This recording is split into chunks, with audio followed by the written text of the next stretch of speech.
अब अपने चल रही थी दर्पण से संबंधित परिभाषा है, ये कहां तक होगी थी अपने, क्या पता, थोड़ा सा तो पता लगा करो कहां तक पढ़ लिया क्या नहीं पढ़ा। देखो शुरुआत से पढ़ते हैं, यानी अपने जो टॉपिक था वो था गोलीय दर्पण, गोलीय दर्पण से संबंधित कुछ परिभाषाएं, ठीक है, संबंधित परिभाषाएं, यानी जो अपने कोर्स में है और जो अपने काम के 10th में वो पढ़ेंगे हम सब, ठीक है। पहला हमने देख लिया था, पहला टॉपिक क्या था अपना, ध्रुव, क्या था, ध्रुव। ध्रुव क्या होता है, ध्रुव होता है कि कोई भी दर्पण है उसका जो परावर्तक पृष्ठ होता है, इसका जो केंद्र है वही क्या कहलाता है, ध्रुव कहलाता है। परावर्तक पृष्ठ का जो केंद्र है दर्पण है, इसका परावर्तक पृष्ठ कहाँ है, ये वाला आगे वाला, तो इसका केंद्र क्या कहलाता है, ध्रुव कहलाता है। और इसे किससे लिखते हैं हम, पी से लिखते हैं। दूसरा पॉइंट था अपना वक्रता केंद्र, क्या था, वक्रता केंद्र। अब वक्रता केंद्र क्या होता है पता है तुम्हें, यानी दर्पण जो है अवतल या उत्तल दर्पण, कोई सा भी दर्पण हो, जिस गोले का भाग होता है उस गोले का केंद्र क्या कहलाता है, वक्रता केंद्र कहलाता है। जैसे मान लो ये कोई दर्पण है, ये देश देश करके ये किसी इस गोले का भाग है, इसका जो ये केंद्र है ये क्या कहलाता है, वक्रता केंद्र कहलाता है। और इसे किससे निरूपित करते हैं हम, सी से डिफाइन इसको हम करते हैं, इससे हम इसे व्यक्त करते हैं। यहां तक हमने बात कर ली थी। ये जो वक्रता केंद्र है दर्पण का क्या नहीं होता है, दर्पण का भाग नहीं होता है, दर्पण का भाग नहीं होता है, ठीक है। इसके बाद आती है अपने वक्रता त्रिज्या, क्या आती है, वक्रता त्रिज्या। अब देखना वक्रता त्रिज्या क्या होती है। जैसे मान लो अभी वक्रता केंद्र क्या है, दर्पण जिस गोले का भाग है उसका जो केंद्र है वो क्या कहलाता है, वक्रता केंद्र। तो वक्रता त्रिज्या देखना, जैसे मान लो ये कोई दर्पण है, ये कोई गोला है, ठीक है,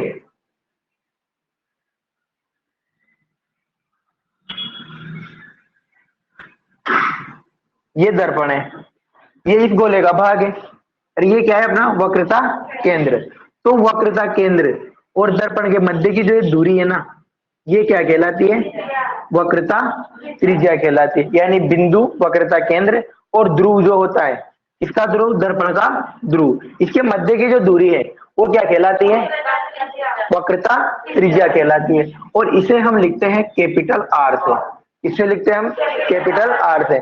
अरे तुमने व्रत की त्रिज्या जिसे बोलते हैं ना, व्रत की त्रिज्या, त्रिज्या क्या होती है, जहां उसका केंद्र है उसकी सतह को मिलाने वाली रेखा क्या कहलाती है, व्रत की त्रिज्या कहलाती है ना। तो इसे क्या बोल देंगे हम यहाँ पर, वक्रता त्रिज्या। वक्रता त्रिज्या क्या होती है, आर, क्या होती है, आर, यानी कि वक्रता केंद्र और दर्पण के ध्रुव को मिलाने वाली रेखाएं क्या कहलाती है, वक्रता त्रिज्या। लेकिन हम यहाँ अगर ध्रुव बोलते हैं तो ध्रुव तो बीच में स्थित होगा, लेकिन अगर तुमने पढ़ा हो तो व्रत की त्रिज्या, तो कहीं पर भी खींचो लाइन, ये भी वक्रता, ये भी त्रिज्या है, ये भी त्रिज्या है, ये भी त्रिज्या है, कितनी भी त्रिज्या खींच सकते हैं, कहीं से बना सकते हैं ना, क्योंकि व्रत क्या होता है, चारों तरफ से गोल होता है। अगर हम यहाँ ध्रुव बोलते हैं, ध्रुव का मतलब तो क्या है, मेन केंद्र, इससे मिलाने वाली रेखाएं क्या कहलाएगी, वक्रता त्रिज्या। लेकिन क्वेश्चन वाला अगर इस प्रकार से दे दे तो ये भी तो त्रिज्या है ना व्रत की, तो हम क्या नहीं बोलेंगे यहाँ पर, ध्रुव नहीं बोलेंगे, क्या कहेंगे कि वक्रता केंद्र को दर्पण से मिलाने वाली रेखाएं क्या कहलाती है, वक्रता त्रिज्या कहलाती है। और दर्पण के आगे वाले भाग को क्या कहते हैं, परावर्तक पृष्ठ। तो ये भी कह सकते हैं कि वक्रता केंद्र को परावर्तक पृष्ठ से मिलाने वाली जो रेखा है वो क्या कहलाती है, वक्रता त्रिज्या कहलाती है। क्लियर है दोनों सबके माइंड में। इसे किससे लिखते हैं हम, आर से लिखते हैं। इसके बाद आती है तुम्हारी, मिटा दीजिए, ध्रुव, उसका केंद्र किसका, परावर्तक पृष्ठ का जो दर्पण का जो परावर्तक पृष्ठ है उसका केंद्र क्या कहलाता है, ध्रुव। वक्रता केंद्र जिस गोले का भाग होता है दर्पण, उसका केंद्र। वक्रता त्रिज्या केंद्र और जो रेखा होती है उसे क्या बोलते हैं, वक्रता त्रिज्या। अब तुम यहाँ ये कंफ्यूज मत हो ना, मैं क्लियर ही कर देता हूँ। जैसे मान लो रेखा, इसको हम रेखा ही क्यों बोल रहे हैं, इसको हम किरण भी तो कह सकते हैं ना, कि मिलाने वाली किरण दिमाग में आ जाए, कभी किसी की मारा हो तो इसे तो बोल सकते थे ना कि मिलाने वाली किरण को हम वक्रता त्रिज्या कहेंगे, फिर रेखा ही क्यों बोल रहे हैं। तो किरण तो क्या होती है, जिसका शुरुआत का बिंदु तो हमें पता होता है, लेकिन वो खत्म कहाँ होगी वो हमें पता नहीं होता। और रेखा क्या होती है, जिसका शुरुआत का बिंदु भी पता हो और अंतिम स्थान भी क्या हो हमें पता हो, वो क्या कहलाती है, रेखा या रेखाखंड कहलाती है। तो ये इसका शुरुआत बिंदु पता है, अंतिम भी पता है, यानी यही खत्म हो जाएगी, इसलिए इसे क्या बोलते हैं, रेखा कहते हैं। ठीक है, अब आगे चलते हैं मुख्य फोकस। अगला जो टॉपिक है वो क्या है अपना, मुख्य फोकस। अब मुख्य फोकस क्या है, सॉरी मुख्य फोकस से पहले अपनी मुख्य अक्ष पे, तुम्हारे को मुख्य अक्ष दे रखी है पहले, मुख्य अक्ष। तो मुख्य अक्ष क्या होती है, हमने अभी बोला है जस्ट कि ये कोई वृत्त है, इसके जो ये रेखा है, ये रेखा को हम क्या बोलते हैं, वक्रता त्रिज्या। क्या कहते थे तुम, वक्रता त्रिज्या। लेकिन अभी मैंने परिभाषा बोली थी कि वक्रता त्रिज्या और ध्रुव को मिलाने वाली रेखा को हमने वक्रता त्रिज्या बोला था ना। लेकिन त्रिज्या की ध्रुव क्यों नहीं बोला वहां परिभाषा में, क्योंकि ध्रुव एक ही होता है, जबकि हम दर्पण को किसी भी रेखा को मिला सकते हैं इसको, तब तो त्रिज्या बन जाएगी। लेकिन वक्रता त्रिज्या, सॉरी वक्रता केंद्र और ध्रुव को जो मिलाने वाली रेखा है वो क्या कहलाती है, वो कहलाती है मुख्य अक्ष। क्या कहलाती है, मुख्य अक्ष। ठीक है, वक्रता त्रिज्या तो होती है, जैसे मान लो ये है, ठीक है, अगर ध्रुव को मिला रहे हैं, त्रिज्या तो है, ठीक है, लेकिन अगर मैं इसको मिला हटा करके ध्रुव तो यही रहेगा, ध्रुव तो बीच का बीच में, मैं इसको यहां मिला देता हूं, ये भी क्या है, त्रिज्या है। यानी त्रिज्या को हम केंद्र से किसी भी तरफ खींच सकते हैं सीधी लाइन, तो वो क्या कहलाती है, त्रिज्या कहलाती है। लेकिन हम मुख्य किसे बोलेंगे स्पेशली, कि वक्रता केंद्र और ध्रुव को मिलाने वाली जो रेखा है वो क्या कहलाती है, मुख्य अक्ष कहलाती है। इसे हम त्रिज्या भी बोलते हैं, त्रिज्या भी है, लेकिन इसको मेन क्या बोलते हैं, मुख्य अक्ष। अगला है अपना मुख्य फोकस। क्या है, मुख्य फोकस। अब मुख्य फोकस क्या होता है, मुख्य फोकस ये होता है कि जहां से, जैसे मान लो ये दर्पण है, ठीक है, इसकी मुख्य अक्ष क्या होगी, ये अब केंद्र ले लेते हैं, मुख्य अक्ष यही है इसकी, इसको हम लंबा भी खींच सकते हैं अक्ष को तो, लेकिन मेन यही है, यानी इसको मिलाने वाली रेखा क्या कहलाएगी, मुख्य अक्ष कहलाती है। अब मुख्य अक्ष हमने बना ली है, हमें सिर्फ समझना है क्या, मुख्य फोकस। मुख्य फोकस क्या होता है, जैसे मान लो यहां से कोई किरण आ रही है, ये आ रही है, ये किरण आकर के दर्पण से परावर्तित होकर मुख्य अक्ष को जिस बिंदु पर काटती है ना, यानी जहां से गुजरती है, वो क्या कहलाता है, मुख्य फोकस कहलाता है। और इसको हम किससे लिखते हैं, एफ से लिखते हैं। ठीक है, यही है, यही है ना, यानी किरण आकर के दर्पण से टकरा करके परावर्तित होकर मुख्य अक्ष को जिस बिंदु पर काटती है वो क्या कहलाता है, मुख्य फोकस कहलाता है। लेकिन अपने पास दर्पण कितने हैं, दो हैं। दर्पण कितने अपने पास, दो। ये कौन सा है, कौन सा? अंदर कर दे, इसको ऐसे बना देता हूं मैं, ये होटल हो गया। अब यहाँ ये मुख्य अक्ष है, ठीक है, यहाँ कोई रेखा आ रही है, ये मतलब किरण आ रही है, ये यहां से टकराकर परावर्तित होकर किधर जाती है, इधर जाएगी, यानी किधर फैलती है, ये इधर फैलती थी, ये भी बताएंगे कि क्यों फैलती है, अभी आगे आएगा अपने। तो इसका जो मुख्य फोकस है वो कहाँ होता है, पीछे की तरफ।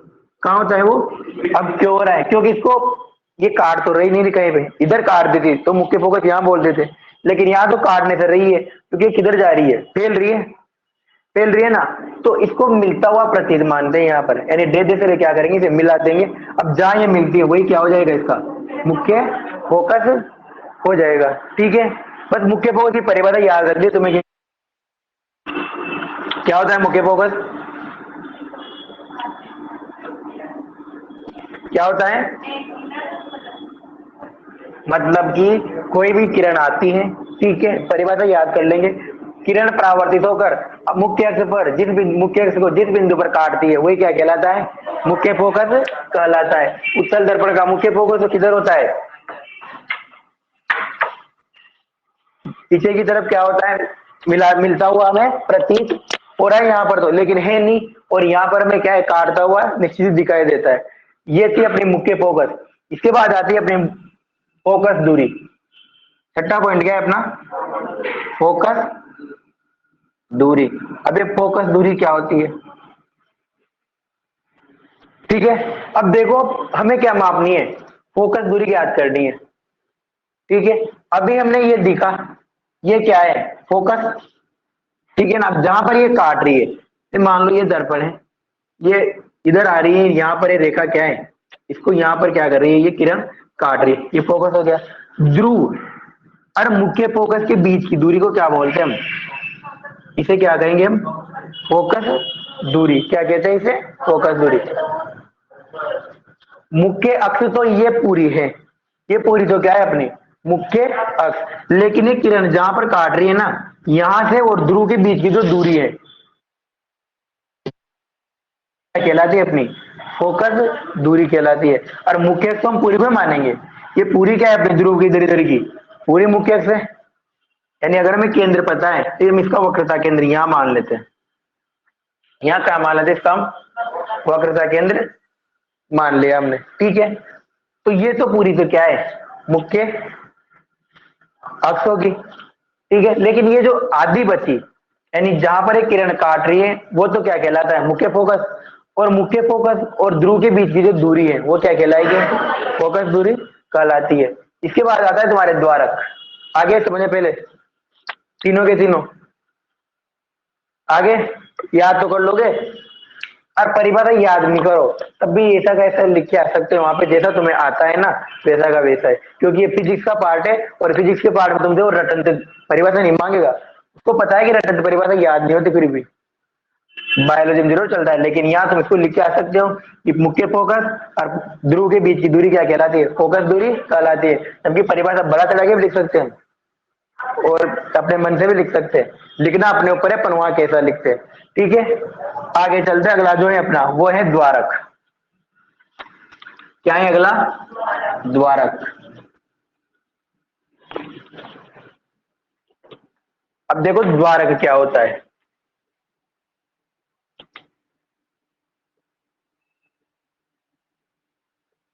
द्वारक, द्वारक के लिए भी इतना नहीं समझना, सबसे पहले ये देखना है कि जो दर्पण होता है उसका अधिकांश भाग कैसा होता है?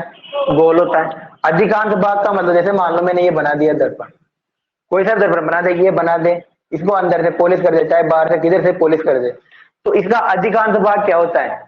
गोल। ये नहीं देखना कि हम समतल दर्पण पढ़ रहे हैं, समतल की बात नहीं करें हम। द्वारक, द्वारक किसमें पाया जाएगा? सिर्फ गोलीय दर्पण। क्यों? क्योंकि हम परिभाषा किसकी पढ़ रहे हैं? गोलीय दर्पण से। तो द्वारक गोलीय दर्पण का जो अधिकांश भाग है, चाहे दर्पण उत्तल हो तो ठीक, और चाहे दर्पण अवतल हो तो ठीक, कैसा होता है वो?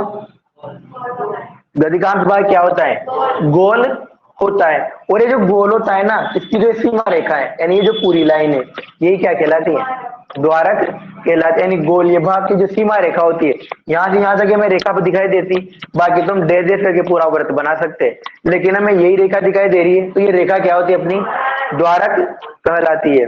बस हमें द्वारक की परिभाषा आज दिन तक नहीं पूछी गई है, तुमसे पेपर में पूछेगा मुख्य फोकस, ध्रुव, फोकस दूरी, वक्रता केंद्र और वक्रता त्रिज्या, इसके अलावा नहीं पूछे।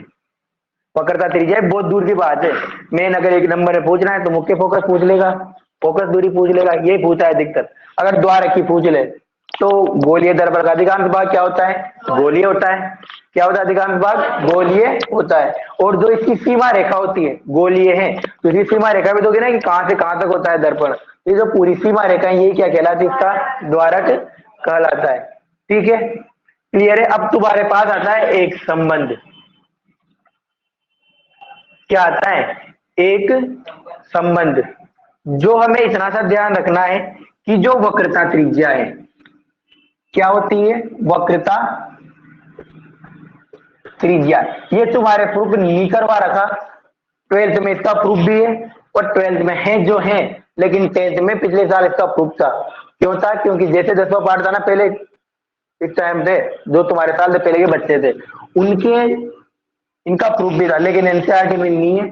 वो होता है कि जो वक्रता त्रिज्या है वो फोकस दूरी की क्या होती है? दो गुनी होती है। क्या होती है?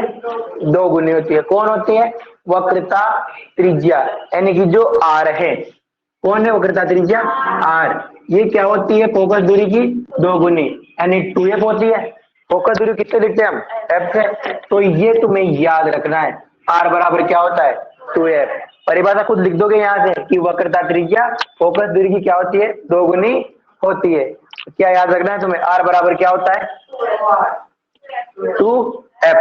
2f का मतलब जैसे मान लो अगर मैं क्वेश्चन दे दूं कि अगर कोई दर्पण है उसकी वक्रता त्रिज्या से मान लो थोड़ी देर के लिए देखना, वक्रता त्रिज्या है उसने दे दी 10 सेंटीमीटर। कितनी दे दी?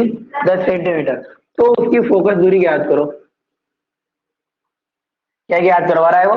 फोकस दूरी ज्ञात करो। फोकस दूरी कैसे ज्ञात करें? क्योंकि अगर हमें पता है तो हम इस, बाकी ऐसा कोई सा भी सूत्र नहीं है जहां तुम्हें एक तो वक्रता त्रिज्या दे दे और फोकस दूरी पूछनी हो, नहीं पूछेगा। इस सूत्र के द्वारा हम क्या है इसको ज्ञात कर सकते हैं। बाकी अगला तुम्हारे एक आता है दर्पण सूत्र। दर्पण सूत्र आता है, वो भी ये नहीं बताएगा, उसमें भी एफ यू वी होता है। फोकस दूरी होती है, यू होता है, वी होता है। लेकिन जब वो आर दे रहा है तुम्हें और एफ पूछ रहा है ना, तो वो तुमसे वक्रता त्रिज्या दे दी उसने और पूछ क्या रहा है वो? फोकस दूरी। तो यही सूत्र काम आएगा, बाकी और कोई सा भी नहीं आए। तो आर का मान कितना दे दिया? 10। 2f। तो एफ बराबर कितना आ गया? 5 सेंटीमीटर इसका मान आ गया। तो इस प्रकार से क्वेश्चन एक नंबर में आ सकते हैं तुम्हारे, क्योंकि न्यूमेरिकल जो है वो आएगा यहाँ से। और सीधा से ऐसे पूछता है वो, या तो फोकस दूरी दे देगा या ये दे देगा, लेकिन पूछेगा जरूर। कर लोगे? कर लोगे ना? इसको याद रख लोगे। आर बराबर क्या होता है? और 2f यानी इसको अगर हिंदी में बोलना हो तो, अगर हिंदी में इसकी लाइन लिखनी हो हमें, अगर वो क्वेश्चन कर ले तुमसे कि वक्रता त्रिज्या तथा फोकस दूरी के मध्य क्या संबंध होता है, बताइए। इसी क्वेश्चन को अगर वो ऑप्शन में कर लेता, जैसे मान लो ने दे दिया कि वक्रता त्रिज्या और फोकस दूरी के मध्य क्या संबंध होता है, आर बराबर 2f पहला ऑप्शन। दूसरा दे दिया आर बराबर 3f। तीसरा दे दे वो 2r बराबर f। और चौथा दे दे इनमें से कोई नहीं। तो भी हमें सही क्या करके आना है? क्वेश्चन कैसे भी घुमा सकता है वो। और वो तुम्हें मैं पेपर लूंगा 10 पेपर का, तब बिक जाएगा। बहुत बड़ा पेपर लेंगे हम। आर बराबर क्या लिख रहा है हमें? 2f। वक्रता त्रिज्या क्या होती है? फोकस दूरी की दोगुनी होती है। क्या? मैं तो दूंगा, निश्चित ही दूंगा, क्योंकि आर बराबर 2f ऐसा रिलेशन है जो तुम्हें याद रखना जरूरी है। यहाँ काम नहीं आ रहा, आगे काम आएगा तुम्हारे, लेकिन आएगा जरूर। ये क्वेश्चन ऑप्शन तो उल्टे सीधे बन सकते, ऑप्शन का जरूरी थोड़ी ना है। तुम्हें तो सही ऑप्शन पता होना चाहिए, बाकी 3 ऑप्शन कैसे भी हो। 3 से क्या मतलब है तुम्हें, या उनसे मतलब है? मतलब है क्या? नहीं मतलब। अब हम चित्र बनाते हैं पहले। क्या बनाएंगे? चित्र। और चित्र कौन सा बनाएंगे? किसी भी दर्पण का बना ले, एक का किसी का बना लेना। फिर मान लो मैंने ये बनाया, ये इसकी क्या है? मुख्य अक्ष। क्या है ये? इसकी मुख्य अक्ष। अब इसका वक्रता केंद्र हम कहाँ मानते हैं? थोड़ी देर के लिए यहाँ मान लेते हैं। क्या मान लेते हैं इसका? हम वक्रता केंद्र। और वक्रता केंद्र को हम क्या कहते हैं? सी लिख दे। सी से लिखते हैं ना वक्रता केंद्र को। ठीक है। अब यहां पर अगर अपन से कोई लाइन रेखा दे दे, तो फोकस अगर वो पूछ ले कि कब इसका मुख्य फोकस कहाँ स्थित होगा, इसका जो मुख्य फोकस है वो कहाँ स्थित होगा, तो वो कहाँ रखना है। तुमने कभी चित्र बनाया हो, अगर पहले पढ़ा हो तो तुम कभी भी रेखा को गुजारते हो ना, तो कभी तुम्हारी रेखा रेख से गुजार रहे हैं, ठीक है। अगर मुख्य फोकस हम ऐसे रखते हैं, इसको क्या मान लिया हमने? हमने वस्तु रख दी वक्रता केंद्र पर यहाँ पर, और मुख्य फोकस मान लिया हमने यहाँ पर, ठीक है। यहाँ से लाइन रेखा आई और यहाँ गुजर गई किरण, और ये इसका बन गया, ये भी यहीं से गुजरेगी। अरे इसका क्या बन गया? प्रतिबिंब बन गया। ऐसे बनाया तो तुमसे प्रतिबिंब सही क्यों नहीं बनता है? होता है ना कभी गलती। मुख्य फोकस से रेखा को गुजार दोगे तुम, इसको भी फोकस से गुजार के चित्र तो बना लोगे, लेकिन जो प्रतिबिंब बनता है वो सही क्यों नहीं बनता है? तो वो इसलिए सही नहीं बनता है कि जो मुख्य फोकस हम लेंगे ना, वो कहाँ लेंगे? मुख्य फोकस लेना तो कहीं ना कहीं है, यानी जहां से रेखा गुजरती है वहीं से मुख्य फोकस लेंगे। लेकिन रेखा में रेखा दे दी सीधी सी, अंत में बोला गया किसे गुजारो, तो हम इसको कहीं से गुजार देंगे क्या? कैसे थोड़ी गुजार सकते हैं। तो मुख्य फोकस जो है वो ध्रुव, ये जो वक्रता केंद्र होता है ना, इसके बीचों बीच स्थित होता है। कहाँ होता है? इसके बीचों बीच। जैसे मान लो इसकी और इसकी दूरी कितनी है? 10 सेंटीमीटर। कितनी है? 10 सेंटीमीटर। तो मुख्य फोकस कहाँ स्थित होगा? 5 सेंटीमीटर दूरी पर। कहाँ होता है? 5 सेंटीमीटर दूरी पर। बीचों बीच हो गया ना, इधर भी 5 और इधर भी 5। हमें बस इतना सा ध्यान रखना है, मुख्य फोकस कहाँ लेंगे जब भी चित्र में लेंगे तब वक्रता केंद्र और ध्रुव के बीचों बीच। अब इसे गुजार सकते हैं यहां से बीचों बीच से, तभी तो गुजारेंगे। याद रख लोगे इसे। मुख्य फोकस कहाँ होता है हमेशा?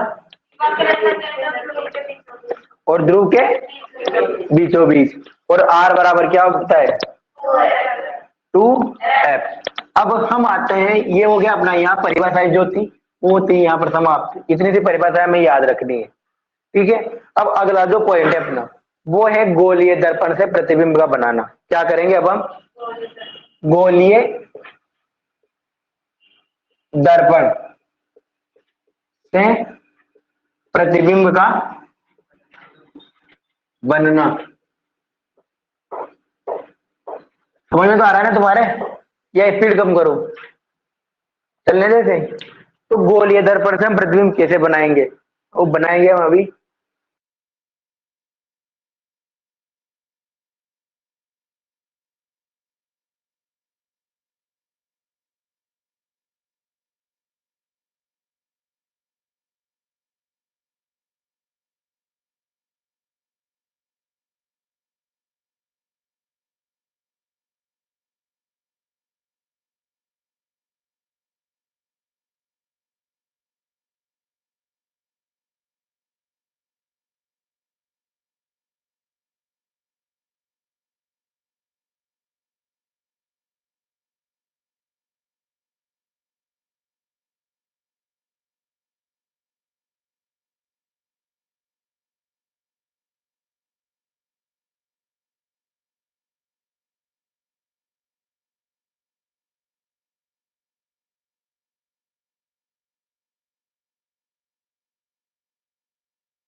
देखो अब हमें क्या पढ़ना है?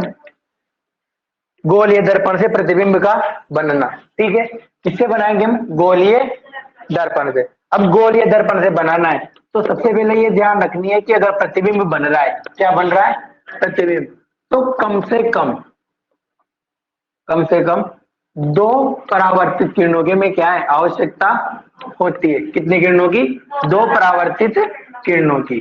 रख लोगे ध्यान में? कितने किरणें आवश्यक होती है हमारे लिए? प्रतिबिंब बनाने के लिए 2 परावर्तित किरणें आवश्यक होती है। अब तुम्हारी जो एनसीईआरटी किताब है उसमें दे रखा है कि बनाने के लिए आवश्यक बिंदु। दे रखा है तुम्हारी बुक में। देखो गोलीय दर्पण से प्रतिबिंब बनाने के लिए ये रहा प्रतिबिंबों का बनना दे रखा है। इसमें आवश्यक बिंदु दे रखे होंगे तुम्हारे, ये रहे बिंदु, पहला दूसरा तीसरा पेज नंबर देख लो, 151 वही है ना, 181 ठीक है। इससे कम दिखता है ठीक है। तो मैं इनके बारे में देखना है, अब तुम्हें ध्यान वहां रखना है, मैं बस उसको यहां क्लियर करूंगा। पहला जो है वो होती है अपने अक्ष के समांतर किरण, इसको हम नाम क्या नाम देते हैं, अक्ष के समांतर किरण।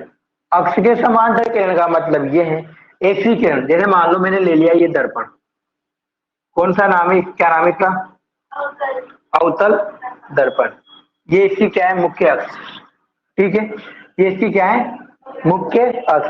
अब अक्ष के समांतर देख रहे हैं नाम इसे, मैं इसे क्या यहाँ क्या मान लेता हूँ, वक्रता केंद्र सी, तो ये कहाँ मानूंगा, बीचों बीच मान ले, यहाँ क्या मानेंगे हम, एफ, फोकस, इसको क्या बोलेंगे, सिर्फ फोकस, दूरी से दोनों को मिलाने वाली जो दूरी है वो हो जाएगी मुख्य फोकस। अब देखना अक्ष के समांतर किरण का मतलब कि ऐसी किरण जो कहाँ है, सिर्फ अक्ष के समांतर आए, यानी या तो कहां से आए,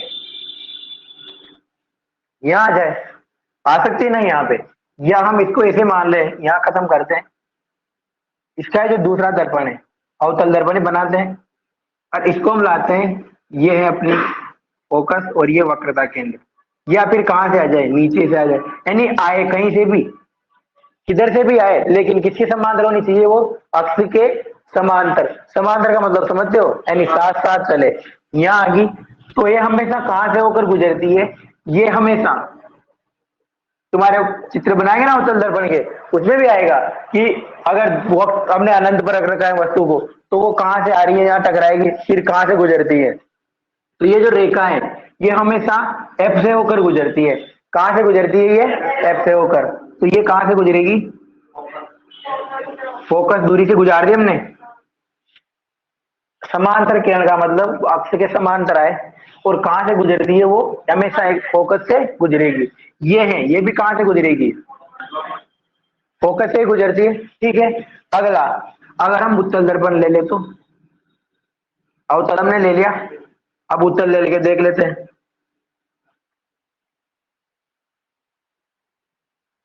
ये लो साहब बन गया अपना उत्तल दर्पण, एक नीचे से आ रही है और एक ऊपर से आ रही है, ये इसका सी और ये इसका एफ, सी और ये एफ, हाँ क्या,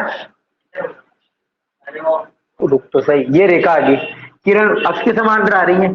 अब जो अवतल दर्पण है, सॉरी उत्तल दर्पण है, इसके एक चीज ध्यान रखना, ये हमेशा प्रकाश को फैलाता है, क्या करता है, ये उसे फैलाता है, तो ये किरण को किधर परावर्तित करता है, इधर, कहाँ करेगा परावर्तित, इधर क्या कर देता है, इसे परावर्तित कर देता है, इधर आएगी जिसको ये इधर परावर्तित कर देगा, ठीक है। अब इसने ये परावर्तित कर दी, तो हमें कहाँ पता चला कि ये फोकस इसका कहाँ है, पता चला क्या, नहीं चला। तो हम इसका फोकस ज्ञात करने के लिए क्या ज्ञात करते हैं कि यहाँ इसको क्या करते हैं, डेश डेश करके इधर पीछे मिला देते, पीछे क्या करते हैं, इसे मिला देते, और जहां पर ये कटती है ना, वहीं क्या होता है, इसका फोकस होता है, फोकस होता है, सिर्फ क्या होता है, फोकस। यहां भी अगर दोनों तरफ लिख सकते हैं, क्यों दोनों तरफ लिख सकते हैं इसे। अब वो कैसे लिखेंगे, इसे यहाँ रखा, यहाँ लिखा, दोनों का नाम सेम है, नाम सेम है ना, तो नाम चेंज कर दो, F1 F2, इसको C को दुगना होता है ना फोकस दूरी का, ये इसको मैं 2F1 भी लिख सकता हूँ ना, फोकस दूरी का दुगना है, तो जितनी ये दूरी होगी उसको 2 से इंटू कर दूंगा, 2F1 हो गया। अगर यहाँ हमें C बनानी है तो यहाँ क्या लिख देंगे हम, 2F तो लिख सकते हैं, यानी ये नाम भी मिल सकते तुम्हें वहां पे। अगर वो क्वेश्चन कर ले तुमसे, ऐसे लाइन दे दी उसने तुम्हारे को यहाँ तक कि आरेख को पूरा करो, लाइन दे दी कि कोई रेखा है, अक्ष के समांतर किरण आती है, प्रतीत होती है, तो बताओ कि वह दर्पण में कहां से गुजरेगी, और उसका आरेख चित्र निरूपण भी कीजिए। तो कैसे करना है, अक्ष के समांतर आई, कहां से गुजरेगी, हमेशा फोकस, यानी कोई सी भी रेखा हो या कोई सी भी किरण हो, अगर अक्ष के समांतर आ रही है तो हमेशा कहां से गुजारना है, उसे हमें मुख्य फोकस से गुजारना है, गुजार दोगे, आ गया ये समझ में? आ गया? नहीं आया? तो इसको यही कहें, समझना है वापिस। अक्ष के समांतर क्या होती है पहले से बता दूं तुम तो मेरे को। समांतर का मतलब समझते हो? जैसे मान लो ये कोई दो रेखा है, ठीक है, इनको हम समांतर कब बोलेंगे? जब ये साथ साथ क्या हो, चले बढ़े, साथ साथ बढ़ेगी तो क्या कहेंगे हम इसे? समांतर रेखा कहते हैं। इन दोनों को आपस में क्या कहते हैं? समांतर रेखा या समांतर किरणें कहते हैं। तो अब यहाँ क्या बोल रहा है? वो अक्ष के समांतर। अक्ष कौन सी? दर्पण की मुख्य अक्ष।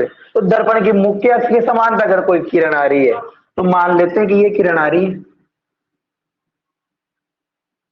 ये आ रही है, ठीक है। अब ये किससे टकराएगी? फोकस से टकरा, सॉरी, दर्पण के परावर्तक पृष्ठ से क्या होती है? ये टकराती है। कहाँ टकराई है? दर्पण के परावर्तक पृष्ठ से। अब यहां से ये परावर्तित तो होगी। अब जो अपना अवतल दर्पण है, ये तो प्रकाश को क्या करता है? फोकस पर भेजने का कार्य करता है। क्या करता है? फोकस पर। और उत्तल दर्पण क्या करता है? इसको फैलाता है। क्या करता है? इसको परावर्तन करके फैलाता है। तो यहां इसे आगे तो परावर्तित होती है, ठीक है। अब परावर्तित होती है तो हमेशा समांतर जो किरण होती है वो कहां पर काटेगी? यानी दर्पण पे कहां पर होकर गुजरती है? फोकस से होकर गुजरती है। तो इसीलिए हम कहां से गुजारेंगे? सिर्फ फोकस से गुजारना है। गुजार दोगे? यही क्या है अपना अक्ष के समांतर किरण, हम इसे कहेंगे। सिर्फ समझने के लिए है, याद ये चीजें मत कर लेना। नोट तो तुम्हें लिख के मिलेगी लेकिन इन्हें याद मत करना। एक बार पढ़ सकते हो। अभी तक तुम्हें क्या याद करना है? सिर्फ दर्पण की परिभाषा, किरण की परिभाषा, परावर्तन की, परावर्तन संबंधित जितने बिंदु हैं उनकी परिभाषा है। इसके अलावा विशिष्ट मतलब याद क्या नहीं करना, बस ये जो बना बता रहा हूं ना ये याद मत करना। अभी जो बता रहा हूँ ये याद मत करना, बाकी याद कर लेना, ठीक है। आगे समझ में? इसके अलावा एक और होती है जिसको हम बोलते हैं, अगली है फोकसीय किरण। क्या होती है वो? फोकसीय किरण। मतलब फोकस से होकर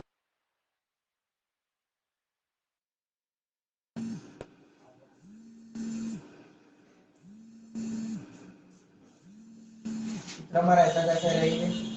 क्या बेटा दूसरे बनाएंगे? हाँ, ये एफोर वाला, ये पीछे वाला, ये तो आ गया, यही तो ये मतलब इधर रेखा मिलानी। ये पॉइंट टू एफ टू। अब देखना आ गया ये, तो ये बस जितना यहाँ मान देना वही यहाँ लिखना है। यहाँ ये भी क्या है? सी है। ऐसे की जगह यहाँ हमने यहाँ क्या लिखा? Two A one. Two A one क्यों लिखा? चलो तुम्हें ये तो बताओ ना, टू ए वन क्यों लिखा? ये दूरी दुगनी है। इसको आर बराबर टू ए पे लिखा था मैं थोड़ी देर पहले। पूरी वक्रता त्रिज्या ही है, त्रिज्या कितनी होती है? इसकी दुगनी होती है। आर बराबर फोकस दूरी क्या होती है? दुगनी। तुमने यहाँ क्या लिख दिया? टू ए इसलिए लिखा था। यहाँ टू एफ टू क्यों लिखा? ये नहीं है तेरे समझ में? तो ये क्या है? C1, यानी ये कौन सा वक्रता केंद्र है? एक नंबर का। तो ये कौन सा वक्रता केंद्र होगा? C2। अब C1 के लिए हमने क्या लिखा? 2F1। इसके लिए क्या लिखेंगे? 2F2। अब वो क्यों लिख रहे हैं? क्योंकि F2 जो है, ये जो फोकस दूरी है, ये पूरा क्या है इसका? दो गुना, यानी जितनी दूरी यहाँ पर है उतनी दूरी क्या है यहाँ पर? दोनों को जोड़ेंगे तो दो गुना हो जाएगा। यानी अगर ये 5 सेंटीमीटर है तो ये भी कितना होगा? 5 सेंटीमीटर। और दोनों को गुणा करेंगे कितना हो जाएगा? 2 × 5, 10 सेंटीमीटर हो जाएगा टोटल। जोड़ने पर भी 10 ही आ रहा है, इसलिए मैंने किया है यहाँ पर तो ये 2 लिखा था।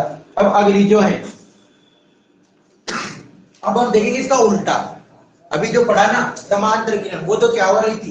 इसके समांतर आ रही थी और फोकस से क्या हो रही थी? वो गुजर रही थी। लेकिन जो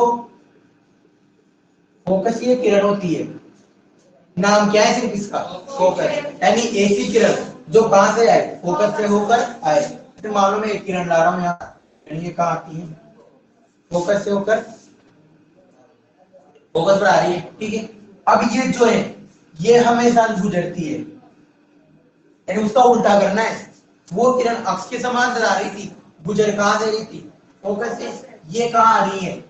फोकस पर से गुजरेगी कहां से? वो कहां से गुजर रही थी?